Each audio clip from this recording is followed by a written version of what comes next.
તેલ લેવાનો ટકો કરાવી નાખો ને હાવ ટકો કરાવી નાખો જો ત્યાં હાલો આ કેમ બોલો અમે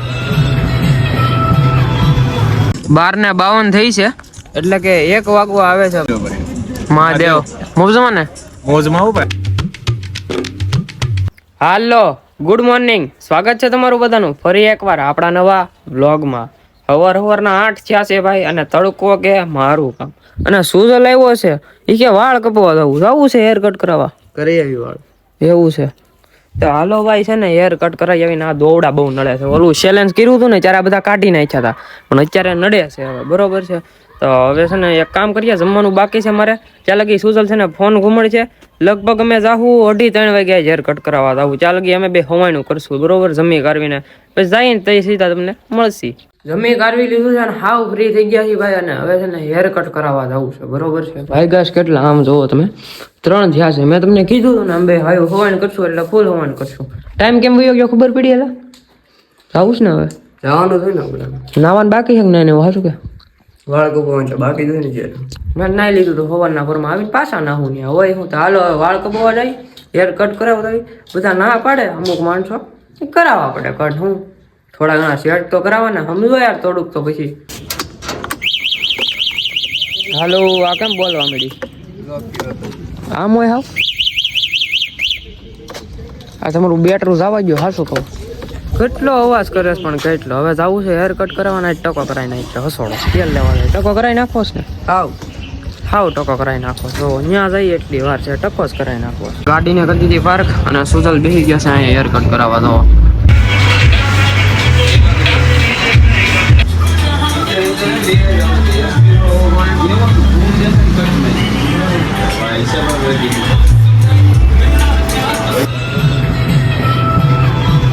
ફાઇનલી બે ભાઈઓના હેર કટ થઈ ગયા છે આનાય થઈ ગયા અને મારાય થઈ ગયા ભાઈ જોરદાર થઈ ગયા છે હેર કટ કરાવીને આવ્યા હતા થોડો ઘણો નાસ્તો ખાવા એટલે કે નાસ્તો કરવા બબલા ને બુબલી નહીં જ નવું ખાધું કા કેટલા દિવસો એવું ખાધું નહીં જ નવું પણ વિડીયો ક્લિપ લેવાની ભૂલી ગયો ભાઈ ઉતાંબરમાં કેમ કે ભૂખ લાગીને જમવાનું હજી બાકી છે ઘરે જઈને જમવાનું છે હેર કટ કરાવી નાખ્યા સોરી ભાઈ ખોટું લાગે તો બરોબર વધારે કટ થઈ ગયા છે બરોબર ને સદલા બહુ વધારે પડતું હાલ છે પણ થોડાક દિવસોમાં થઈ જાય હરખું હું શેમ્પુ સારું વાપરીએ ને એટલે થઈ જાય હવે નીકળ્યા બેટરું ને લઈને પદડું ઘરે આવી ગયા હતા હેર કટ કરાવીને પછી જમી કાઢવી લીધું ઘડીક આરામ કરી લીધો નાઈ ધોઈ લીધું તૈયાર થઈ ગયા પાછા અને વાયગાસ કેટલા અત્યારે આમ જોવો 7:30 થયા છે અને અહીંયા જમવાનું બને છે જમવામાં કઈક અલગ બનાવ્યું છે શું બનાવ્યું છે સેવપુરી પપ્પા અને બેન બે બનાવ્યા છે મમ્મી ને એ બધા આરામમાં છે આજે અમે તો હુતા છે સેવપુરી બનાવી છે પણ આપણને અત્યારે એટલી બધી ભૂખ નથી બરોબર શું કરવું ભૂખ નથી તો નથી ગામમાંથી તમારો હવે આટો મારીને પાછો આવી ગયો અને અત્યારે છે ને ભાઈ હવે હું જમવા બેઠો છે અને જમવામાં શું છે જોવો તમે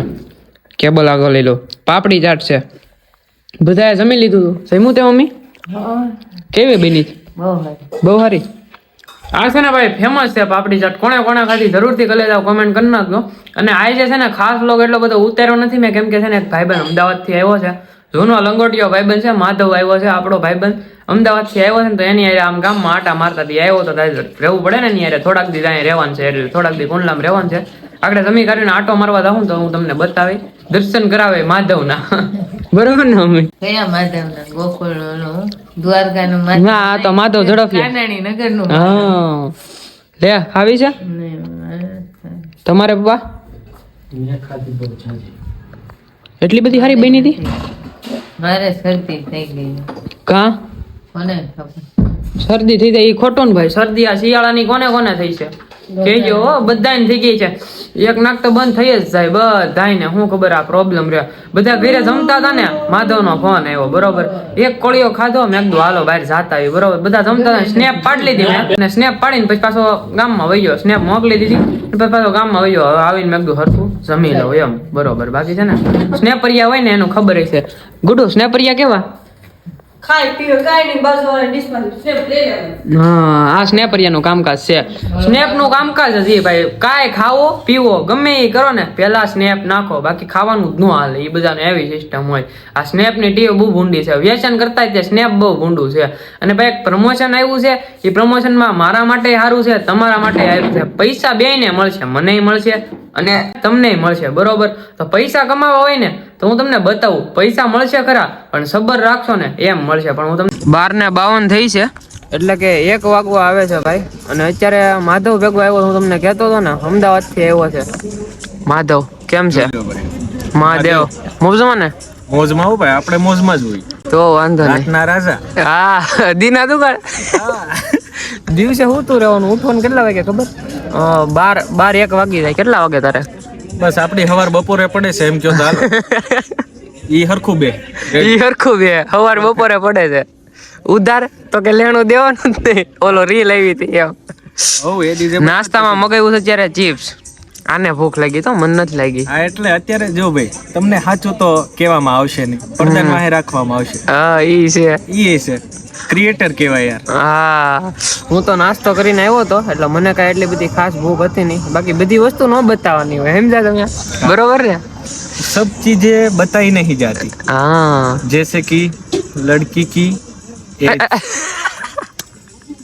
હોય ગીરી लड़की की एज देखने મને કઈક का અલગ. नहीं नहीं भाई, जैसा आप सोच रहे हैं वैसा नहीं है. અત્યારે આવ્યા છે ક્યાં? ઠાકર ધનિયા આવ્યા છે.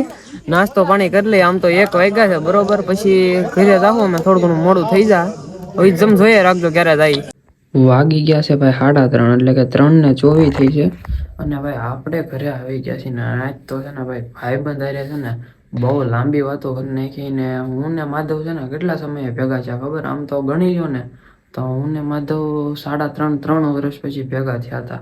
જૂના ભાઈબંધ એક તો, અને એમાંય લંગોટિયા ભાઈબંધ. એટલે કેટલી વાતો ભેગી થઈ હોય. 3-3.5 વર્ષે ભેગા થયા એટલે વાતો તો ભેગી થઈ જ હોય.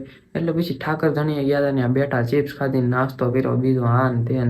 એમાં પછી વાર લાગી અને સફા કરીને એમાં વાર લાગી. કાંઈ વાંધો નહીં, હવે આપણે હોવાનું જ નસીબ છે જ નહીં, બરોબર. હજી એડિટ કરવાનું એ બધું બાકી છે, તો કાંઈ વાંધો નહીં, એ બધું કરી નાખીએ ને આપણે વહેલા હોઈ જાય. કાલે અમરેલીથી મહેમાન આવવાના છે. આમ તો આજે જ આવવાના હતા, પણ પછી મહેમાન કે આજ થોડું ઘણું કામ છે. મેં કીધું કાંઈ વાંધો નહીં, કાલનું રાખો. બીજું તો હું, મહેમાન કાલે આવવાના છે. કાલે મહેમાન કોણ આવશે ને હું તમને બતાવી, બરોબર. કાંઈ વાંધો નહીં. તમને આ બ્લોગમાં મજા આવી હોય તો લાઈક, શેર એન્ડ કમેન્ટ કરી નાખજો. અને ચેનલ પર ન હોય તો સબસ્ક્રાઇબ કરીને બેલ નોટિફિકેશન કરી નાખજો. હું તમને મળું નવા બ્લોગમાં. ત્યાં સુધી તમને બધાને બાય બાય.